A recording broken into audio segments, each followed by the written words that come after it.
요새 뉴스를 보면 마음이 참 무거워집니다. 중동 전역에 긴장이 고조돼 있고 또 이스라엘과 미국이 가세한 그 이란과의 전쟁은 언제 전면전으로 번질지 모르는 화약고가 되어 있습니다. 세계 경제는 그 여파로 요동을 치고 있고요. 유가가 오르고 또 환율이 흔들리고 물가는 치솟는데 우리 손에 쥐어지는 것은 점점 줄어드는 그런 느낌이에요. 수치상으로는 소득이 늘은 것 같은데요. 오히려 쓸 것은 비싸져 가지고 몇 개 뭐 가게 쇼핑을 가도 슈퍼에 가도 뭘 살 것이 별로 없다고들 하는 그런 얘기를 종종 듣습니다. 그만큼 경제적으로 많이 어렵다는 거죠. 이 자영업자들 한계에 몰려 있고 청년들은 취업의 문이 막혔다고 호소하고 또 우리 중장년들은 언제 일자리를 잃을지 모른다는 그런 불안감 속에 살아가고 있습니다. AI가 발달하면서 도움이 되고 좋은 것도 있지만 또 이렇게 휴머노이드 로봇도 나오고 뭐 이러면서 점점 기계화되고 사람들은 일자리를 점점 잃어가는 그런 상황에 시대가 이렇게 빨리 바뀌고 이게 어디까지 바뀔 것인가 내가 무엇으로 언제쯤 대체될 것인가 이런 불안감 속에 살아가고 있는 것이 오늘 우리의 모습이 아닌가. 그래서 단순한 경제적인 어려움을 넘어서 내일이 보이지 않는다는 이 생각이 우리의 사회 전반을 덮고 있습니다. 미래에 대한 냉소, 열심히 일해봐도 뭐 별반 달라지는 것이 없다라고 하는 패배감, 또 모든 것을 그냥 다 포기하고 내려놓고 싶다 하는 이런 허무감, 이런 것이 지금 이 시대의 솔직한 표정인 것이죠. 교회라고 해도 크게 다르지 않습니다. 우리 코로나19 이후로 우리 신앙의 형태에 참 많은 변화가 생겼어요. 이제까지 수십 년을 믿어오면서 이것만큼은 하고 붙들고 있던 것이 있었는데 그런 것들을 스스로 하나씩 하나씩 내려놓는 모습.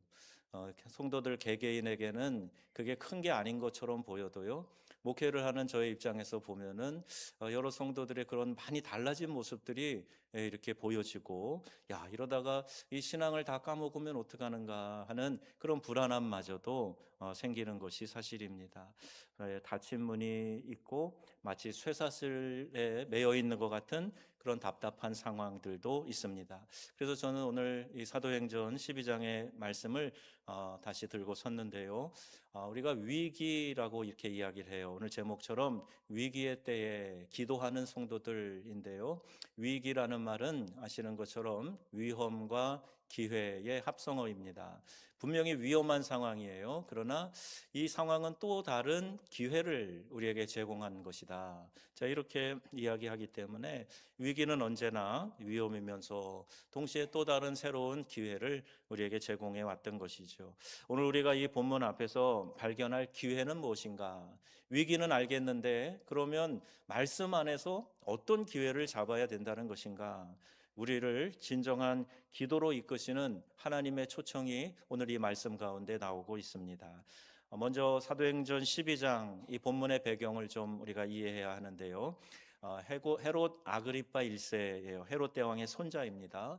그는 초대교회의 기둥 중의 하나인 야고보 사도를 잡아서 참수합니다. 왜 그랬습니까? 그 앞에 11장 28절에 가보면요. 이 시기에 큰 흉년이 들었다. 이렇게 나오고 있는데 나라가 흉흉해지자 헤롯은 민심을 다른 곳으로 돌릴 희생양이 필요했던 거죠. 그래서 이 기독교 탄압 이것이 그 수단과 도구가 되었던 겁니다. 여러분 이 이야기는 결코 낯선 이야기가 아니에요. 원인이 무엇이든지 그것이 뭐 전쟁이든 경제 위기든 자연 재앙이든 이런 위기들이 생기면 엉뚱한 희생양을 만들어서 군중의 분노를 그 불안을 돌리는 것 이게 역사상 폭군들이 늘 써오던 방식이고요. 꼭 폭군이 아니더라도 정치하는 사람들은 그렇게 머리를 굴립니다. 그래 내가 좀 어려워질 것 같으면 궁지에 몰릴 것 같으면 엉뚱한 데다가 문제를 터뜨리고 사람들이 거기를 주목하게 이렇게 만드는 거죠. 오늘날도 세계 각국의 지도자들이 민심의 불만이 끓어오를 때마다 외부의 적을 만들고 내부를 단속하는 것, 그것을 우리가 많이 목격하고 있습니다. 야고보를 죽이고 나니까 유대인들이 기뻐하였다. 자, 그러자 헤롯은 이제 한 걸음 더 나아갑니다. 사도들의 수장인 베드로마저 잡아 가두는 것이죠. 군인 넷씩 네조로, 그러니까 총 16명이 베드로를 지금 가두어 놓고 감시하는 거예요. 그것도 쇠사슬에 이렇게 메워 채워 놓고 손목을 묶어 놓고 감시합니다. 이제 6월절이 지나면 그를 처형할 그런 계획이었던 거죠. 교회는 야고보를 잃어버렸어요. 그리고 또 다른 기둥인 이 베드로마저도 잃을 그런 위기에 놓여 있는 겁니다. 그런데 이 위기 앞에서 교회가 선택한 것이 있습니다. 5절 말씀 한번 보실까요? 5절에 보면 교회는 그를 위하여 하나님께 간절히 기도하더라. 자, 여러분, 간절히 기도했다. 이게 교회가 그때 선택한 일이었고요. 우리가 그런데요, 기도라는 말을 하면요, 한번 생각을 해봐야 돼요. 기도한다고 말은 하는데 오늘날 우리가 기도한다는 기도의 솔직한 자화상이 어떤 건가? 기도는 놀라운 능력이 있다라고 말하고 그렇게 믿기도 하지만 정작 내가 내 마음 깊이 그렇게 신뢰하고 있는가에 대해서 한번 생각해 볼 필요가 있어요. 오늘 이 이야기의 마지막 본문 끝까지 따라가면 아주 흥미로운 장면이 나옵니다. 천사의 인도로 옥에서 풀려난 베드로가 마가의 어머니 마리아의 집 대문 밖에 와서 문을 두드리는 거예요. 안에서는 지금 뭐가 진행되고 있나요? 기도회를 하고 있어요. 그런데 베드로가 지금 와가지고 문을 두드리는 그런 상황이 된 겁니다. 로데라고 하는 여종이 나와서 베드로의 목소리를 들은 거예요. 그 목소리를 알아듣고 깜짝 놀라고 너무나 기쁜 나머지 문 열어줄 생각은 하지 못하고 바로 뛰어 들어가 가지고 소리쳤습니다. 베드로 사도가 오셨어요. 베드로 사도가 문 밖에 계세요. 막 사람들에게 막 이렇게 이야기를 했어요. 그런데 여러분, 기도하고 있었던 사람들의 반응이 뭘까요? 지금 뭘 위해 기도하고 있었죠? 베드로의 석방을 위해서 기도하고 있었어요. 베드로 사도가 지금 문 밖에 계세요. 막 그랬는데 그들이 하는 반응이 뭐냐 하면 15절에 보니까 네가 미쳤냐? 그렇게 이야기를 하는 거예요. 아니 지금 베드로 석방을 위해 기도하는데 베드로 사도가 오셨다고 그랬는데 너 미쳤다 이렇게 얘기를 하니 참 이게 웃지 못할 우리의 자화상은 아닐까 한번 생각해 보는 거예요. 기도하던 사람들이 기도의 응답을 믿지 못했던 겁니다. 이것이 바로 문제의 핵심이죠. 우리는 기도하면서 하나님이 그 기도 가운데 실제로 개입하신다. 우리의 삶 가운데 역사 가운데 실제로 개입하고 계시다 하는 것을 깊이 믿지 못하기 때문입니다. 그러면 기도가 형식화되고 의례화되기 쉽습니다. 의존이 아닌 형식, 신뢰가 아닌 습관이 되어 기도를 그냥 표면적으로만 하고 만다는 거예요. 중언부언한다. 그 기도는 응답받지 못한다고 예수님도 말씀하셨는데 중언부언이 다른 게 아닙니다. 내가 지금 뭘 기도하는지조차 또렷이 알지 못하고 그냥 중얼중얼하는 거예요. 의미 없는 반복. 이게 중언부언하는 거죠. 물론 야고보서에 가면 정욕으로 쓰려고 잘못 구하는 거예요. 내 욕심 채우기 위해서 기도하는 거. 그거 안 들어주신다. 이 두 가지가 기도를 하나님이 외면하시는 이유고 나머지는 다 들으세요. 다 들어주신다. 그런데 실제로 그 기도를 믿지 않으니까 형식적인 기도, 그냥 중언부언하는 기도, 체면 때문에 하는 기도, 자 이렇게 머물러 버리고 마는 겁니다. 더 솔직히 말하면 우리의 기도는 종종 하나님께 내 계획을 승인해 달라 이런 마치 청원서 올리는 것 같은 그런 기도를 할 때가 있어요. 내가 이미 설계를 다 해놨습니다. 해결책도 내가 다 정해놨어요. 때와 시간까지 맞춰놨어요. 그리고 하나님에게 결제해달라고 이렇게 해달라고 하나님께 구하는 그런 식의 기도 우리가 하기가 참 십상이죠. 그런 기도는요 두 가지 결과를 낳아요. 하나는 뭐냐 하면 응답이 내가 기도한 대로 왔어요. 그러면 내가 기도 잘한 덕분이다 이렇게 여기는 거예요. 내가 기도를 잘했지. 그러니까 내 공적이 되는 겁니다. 또 기도 응답이 내 뜻대로 오지 않으면 하나님이 무심하다 그리고 낙심을 하는 거예요. 기도해도 소용없네. 하나님 내 기도 안 들어주시나 보다. 이렇게 반응을 합니다. 이 두 가지로 반응이 나타나는 거예요. 어느 쪽이든지 문제는 뭐냐면 중심에 있는 것이 하나님이 아니라 나라는 거예요. 여러분, 기도의 중심에 하나님이 계셔야 되는데 내가 중심이고 나의 만족을 위해서 기도하고 있다. 이제 그런 이야기입니다. 야고보가 왜 죽었을까요? 여러분, 우리가 여기 피할 수 없는 질문을 하나 하고 넘어가야 될 것 같아요. 더 깊이 좀 생각을 해보자는 거죠. 왜 야고보는 데려가셨을까?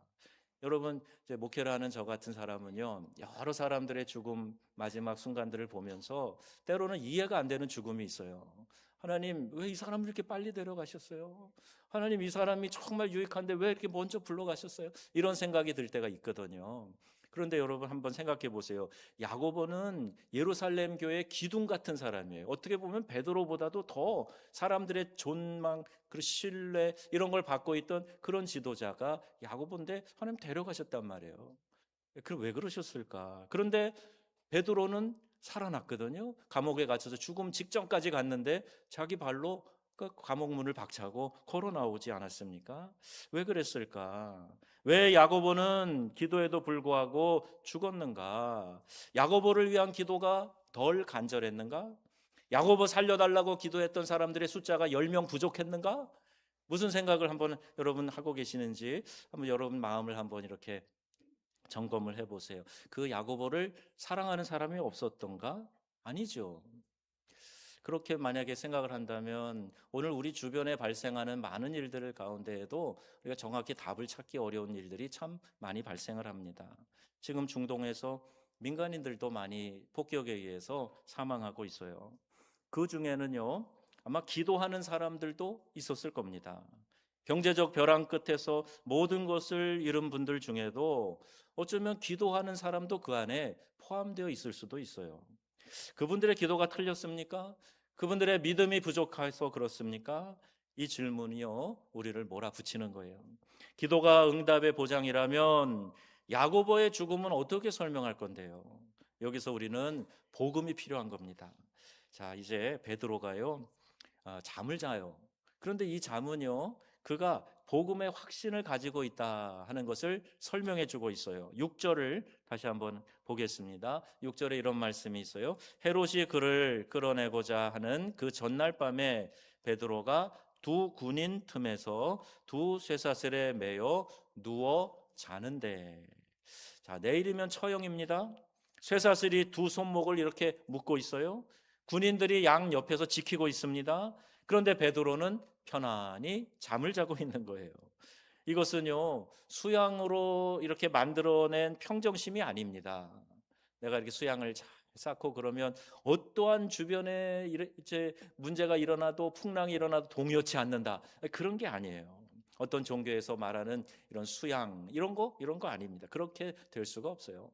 억지로 억누른 감정도 아닙니다. 그냥 편안히 자고 있어요. 엄마 품에 아이처럼, 아버지 집에서 쉬는 아이들처럼 그냥 편안하게 있는 거예요. 교회 와서 이렇게 설교 시간에 가끔 이제 주무시는 분이 계세요. 그래서 지난번에 우리 교회는 별로 없는데 어떤 분이 너무나 미안해하면서 목사님, 제가 설교 시간에 너무 졸아서 죄송해요. 제가 뭐 때문에 약을 먹어서 그랬거든요. 이해해 주세요. 그러는데요, 저는 충분히 이해합니다. 약을 안 드셨어도 교회 오셔가지고 편안한 마음이 들어갖고 잠을 주무신다. 거기에 대한 이해가 많이 생겼어요. 여러분, 주무셔도 죄책감 갖지 마시고 그래도 교회 와서 예배하는 분이 낫다, 안 오시는 분보다. 그러니까 여러분, 교회 오셔서 편안한 마음 갖는 거, 그건 나쁜 거 아닙니다. 이해가 돼요. 이 잠이 어디서 왔을까? 베드로는요, 이미 큰 경험을 하나 했어요. 무슨 경험을 했느냐? 예수님이 십자가에서 죽으시는 그 경험을 했단 말이에요. 그때 베드로는 어땠습니까? 아주 처참했어요. 수제자라는 사람이 예수님을 모른다고 3번이나 부인하고, 그것도 저주를 하면서 부인하고, 여종 앞에서요, 비굴하게, 의리도 없이. 그리고 나서 주랭랑을 치잖아요. 닭이 우는 소리에 막 이제 통곡을 하지 않습니까? 예수님을 부인하고 도망치고 그 가슴이 무너졌어요. 그런데 예수님 부활하셨잖아요. 3일 후에 부활하시고 빈 무덤에 베드로가 가서 본 거예요. 내가 예수님의 죽음도 목격했지만 예수님의 부활을 목격한 사람으로서 더 이상 여기에 연연하지 않는 거죠. 이 땅의 삶에 연연하지 않는 거예요. 그리고 나도 반드시 우리 예수님과 함께 다시 살아날 것이고 천국 입성할 것을 믿으니까 이게 두렵지 않은 겁니다. 완전히 다른 사람이 된 거죠. 죽음이 마지막이 아니라는 거, 죽음을 지나서 부활이 있다는 거, 그리고 그 부활의 주님이 지금 나와 함께 계시다는 사실. 오늘 부활절 후 네 번째 주일이에요. 여러분, 부활절은요, 그 한 주일의 행사로 끝나는 게 아닙니다. 예수님이 부활하셨습니다 하는 것을 내 마음에 간직하면서 그 부활의 신앙을 가지고 우리가 1년을 살아가는 거예요. 여러분, 그러한 주님을 사랑하는 마음으로 다시 부활하신 주님을 여러분 심령에 깊이 믿으시고 그 부활의 신앙으로 살아가는 우리 명성의 가족들 다 되시기를 주님의 이름으로 축원합니다. 베드로에게는 그 신앙이 생긴 거예요. 부활의 신앙, 예수님 다시 살아나셨다. 그래서 이제 두렵지 않게 그곳에 갇혀 있으면서도 편안하게 잠들어 있습니다. 이것이 기도의 토대입니다. 기도는요, 위기를 모면하기 위한 기술이 아니에요. 부활하신 주님과 살아있는 관계 안에서 자연스럽게 나에게서 흘러나오는 것, 이게 기도인 거죠. 그래서 부활의 신앙을 가진 사람은 반드시 기도하게 되어 있습니다. 예수님이 지금 나와 함께 계시고 부활하신 예수님이 나와 동행하고 계시는데 당연히 그분과 대화하며 교제하며 그렇게 보내는 거죠. 자, 그런데 5절에 보면은요, 이들이 지금 베드로의 석방을 위해서 기도하는데 어떻게 기도했다라고 기록이 나와요. 거기 보니까 간절히 기도했다 이렇게 되어 있습니다. 이것이 헬라어에는요, 액테네스라는 단어로 표현되어져 있어요. 액테네스, 이 단어의 뜻은요, 온 힘을 다해서 뻗다. 그러니까 하나님의 도움의 손길을 붙잡기 위해서 온 힘을 다해서 뻗치는 거, 이게 액테네스예요. 근데 이 동일한 단어가요, 성경 신약 성경에 2번 더 나옵니다. 하나는 누가복음 22장인데요. 44절에 예수께서 힘쓰고 애써 더욱 간절히 기도하시니 땀이 땅에 떨어지는 핏방울 같이 되더라. 예수님이 겟세마네 동산에서 기도할 때 이 간절한 기도, 간절함으로 뻗치는 기도, 땀방울이 핏방울이 되도록 그렇게 열정으로 드리는 기도, 온 힘을 다해 드리는 기도, 액테네스의 기도를 드리셨던 거예요. 그리고 또 한 곳에 사용되는 곳이 있는데 그게 베드로전서 4장 8절입니다. 무엇보다 뜨겁게 서로 사랑할지니. 기도에도 이 표현이 있는데 사랑도 이렇게 뜨거운 열정으로 액테네스의 사랑을 하라는 거예요. 그리고 우리 그리스도인들이 가끔 자조적인 반성을 합니다.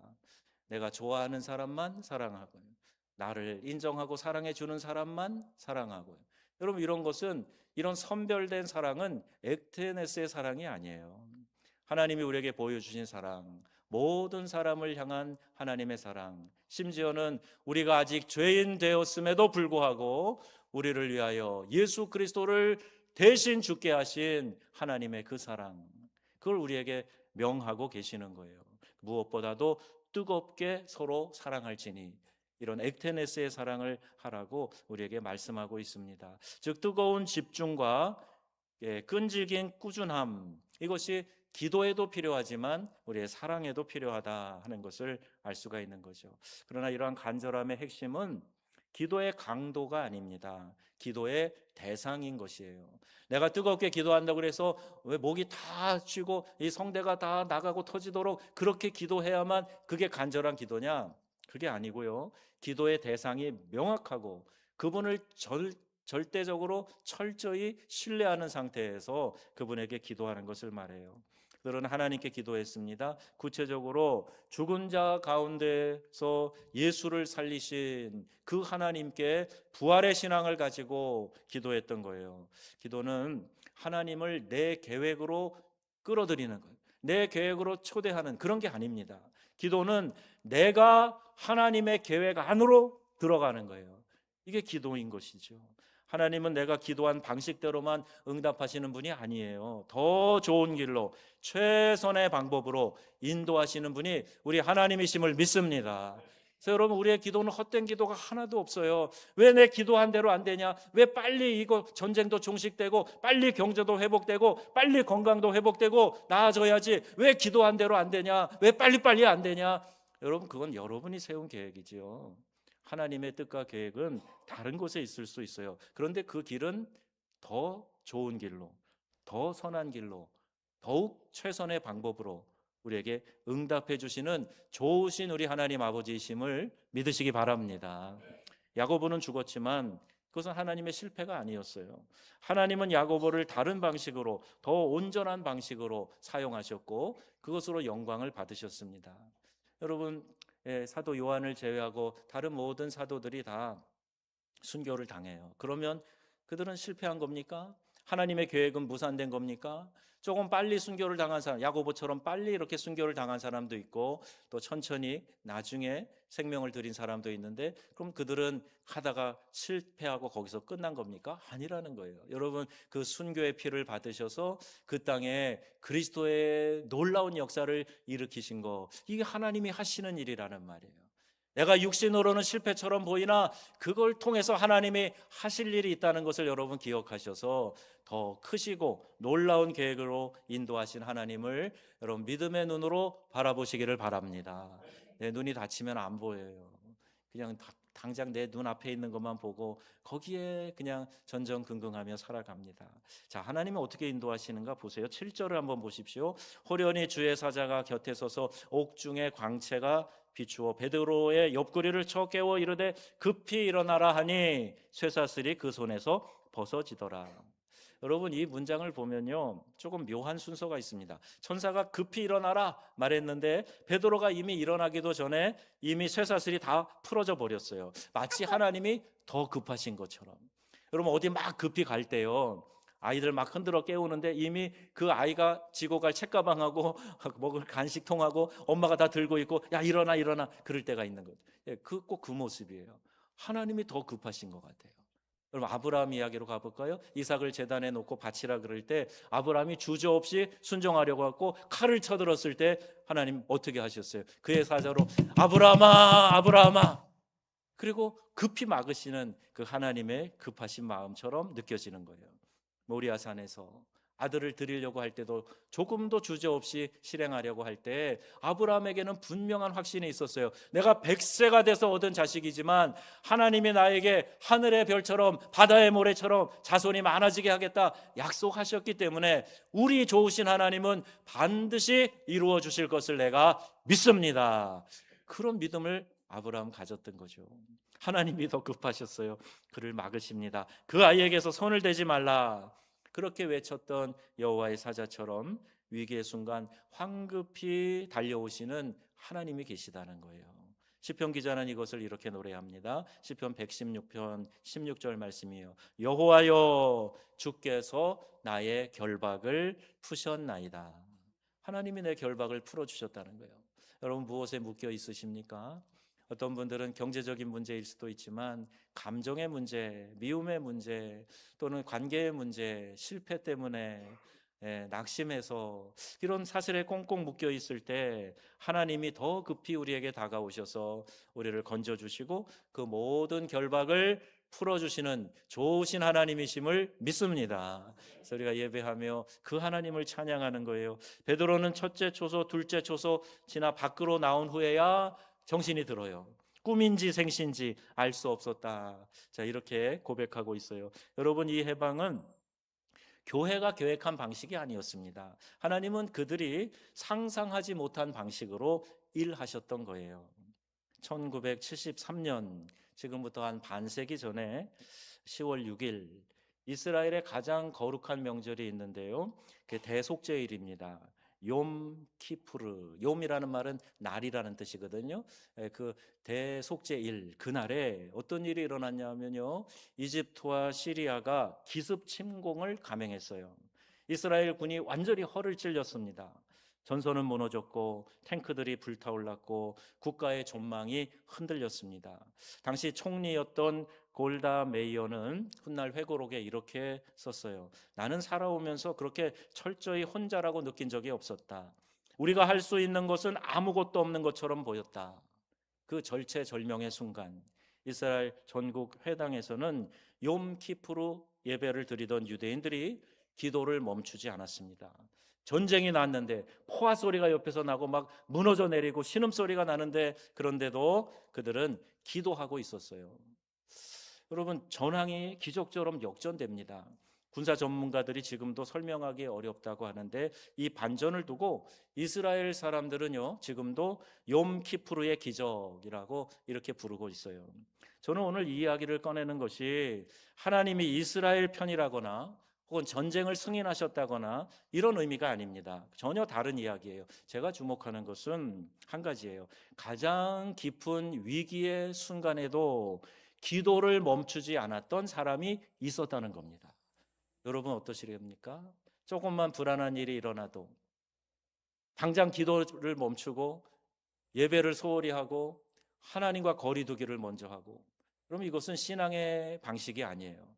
그 어떤 상황이 내 주변에 일어나도 나는 먼저 하나님과 독대하여 주님과 대화하겠습니다. 기도하겠습니다. 주님께로 더 가까이 나아가겠습니다. 이것이 믿음의 자세인 것이죠. 그리고 하나님은 인간의 계산을 넘어서는 방식으로 일하시는 거예요. 지금 중동 전쟁으로 우리가 다 이 고통을 안고 있어요. 어쩌면 일시간 당분간 더 어려워질 수도 있어요. 그러나 여러분, 이 일을 통해서 하나님의 반전은 반드시 일어난다. 하나님이 일하고 계시다. 그럼 저는 그렇게 믿습니다. 사도행전 12장 교회가 그랬습니다. 야고보가 죽고 베드로도 갇혔어요. 그들은 기도를 멈추지 않았습니다. 그리고 하나님은 일하셨던 것이에요. 스데반의 순교가 주 32년경으로 추정이 됩니다. 그때로부터 5년이 지났고 10년이 지났고 그래도 이 박해가 사라지지 않아요. 오히려 주후 44년, 즉 스데반 순교 이후에 12년 동안 극심한 박해가 있었는데 그 박해를 이겨내면서 그들이 기도를 포기하지 않았습니다. 그리고 12년이 지난 끝에 그 끝자락에 갑자기 베드로가 감옥 문을 걸어 나오게 된 거예요.